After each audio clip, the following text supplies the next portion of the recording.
quarto, quinto, sexto, sei lá, na fase de classificação do Paulista, classificavam 7.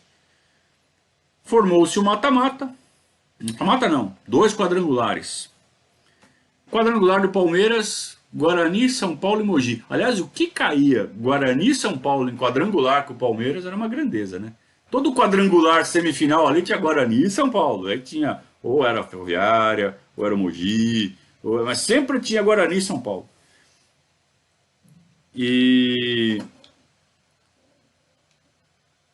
o Palmeiras passou com alguma facilidade por esse quadrangular. O São Paulo já estava numa fase decadente, tá? Aquele time que durou do 92, 93, 94 já estava numa bela de uma descendente.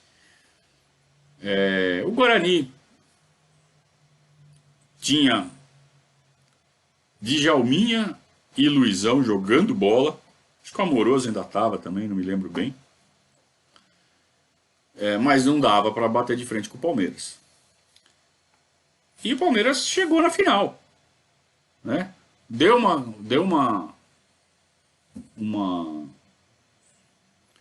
passou por problemas na fase de classificação, mas quando trocou de técnico, quando colocou um centroavante para jogar, quando, sabe, acertou o time.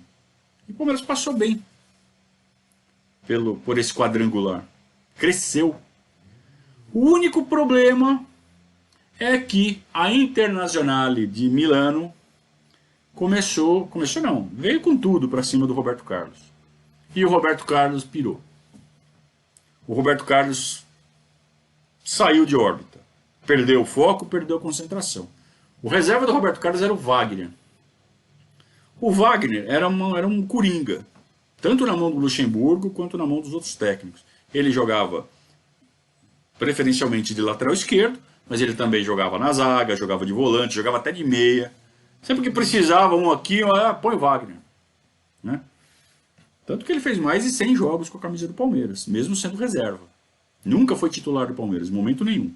Mas fez mais de 100 jogos.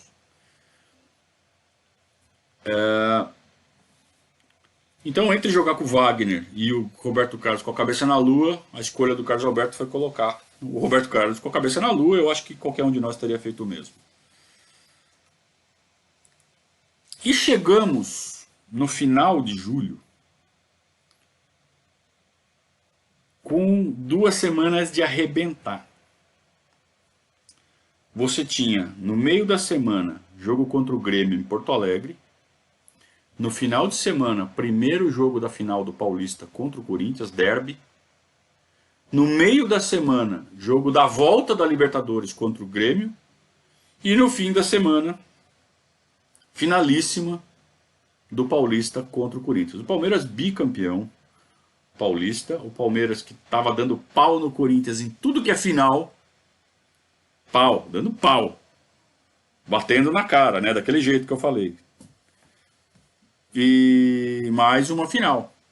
Na cabeça do palmeirense, era mais importante ganhar do Corinthians na final do que passar pelo Grêmio na Libertadores. Não tenha dúvida disso. Paulista ainda era um puta campeonato. Então, entre ganhar do Corinthians e ganhar do Grêmio, se tivesse que escolher um, o palmeirense ia escolher ganhar do Corinthians na final.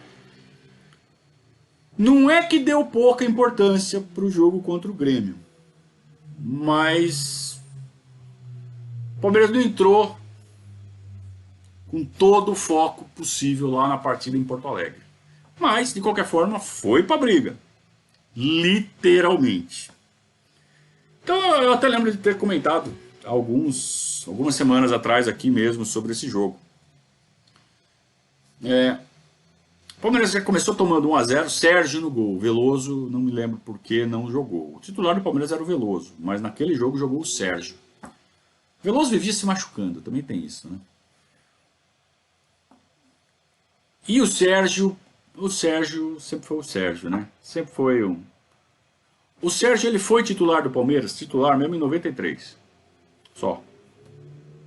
Porque todas as vezes depois que ele jogou, e ele fez mais de 300 jogos com a camisa do Palmeiras, ele pegava buracos em que ou o Veloso ou o Marcos estava lesionado. E às vezes o Marcos se lesionava por 4, 5 meses. E aí era Sérgio. Por isso que ele fez tantos jogos. Mas o Sérgio só foi titular do Palmeiras em 93, após a saída do Carlos, depois do César, que também não deu certo em 92. Aí em 93 vai o Sérgio mesmo. Porque era para ser o Veloso. O Veloso machucou em 93, entrou o Sérgio, aí o Vanderlei segurou o Sérgio, para dar moral. Então foi o único momento de titularidade indiscutível do Sérgio. Por escolha era o Sérgio. De resto, o Sérgio nunca foi titular do Palmeiras porque ele não era bom o suficiente. Bom, o cara legal, o cara palmeirense, cria da base. Muito carinho pelo Sérgio. Mas ele falhava. Ele não era confiável como os outros goleiros que a gente teve nesse período, como o Veloso, como o Marcos, como depois o Fernando Praz. O Sérgio era igual o Deola. Só que ele era mais legal, né? O Sérgio era tipo um Bruno. Mais ou menos isso. Teve grandes momentos, né? O Sérgio teve momentos muito bons. Defesa, se você procurar, pegar o DVD do Sérgio, ele faz umas puta defesa. Pênalti.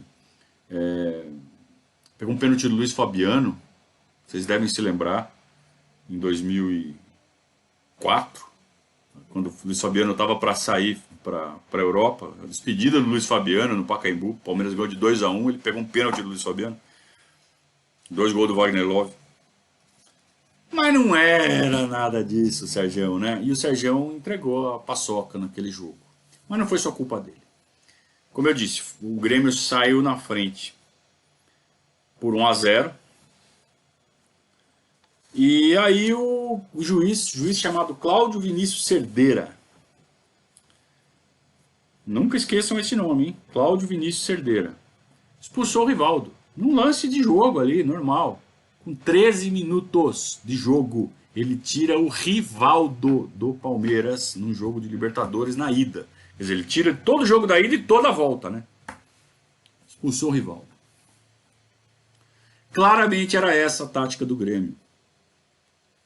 Provocar briga para expulsar os nossos melhores jogadores e igualar, né?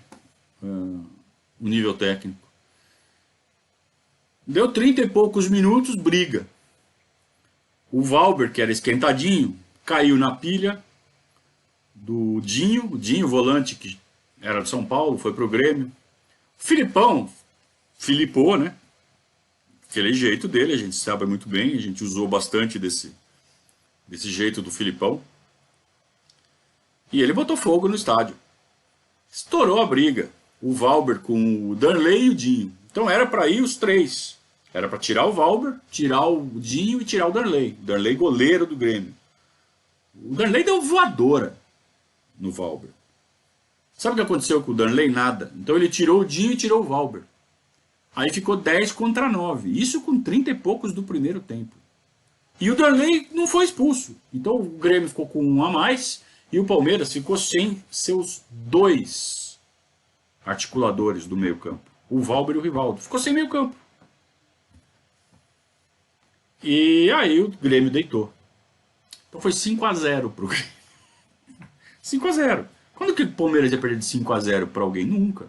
A não ser numa situação daquela. E aí o Palmeiras tinha que voltar de Porto Alegre, graças ao seu Cláudio Vinícius Cerdeira, com 5-0 no lombo. E o Sérgio, né? Sérgio tomou uns frangos. Pega os gols desse jogo que vocês vão ver. Sérgio entregando a paçoca.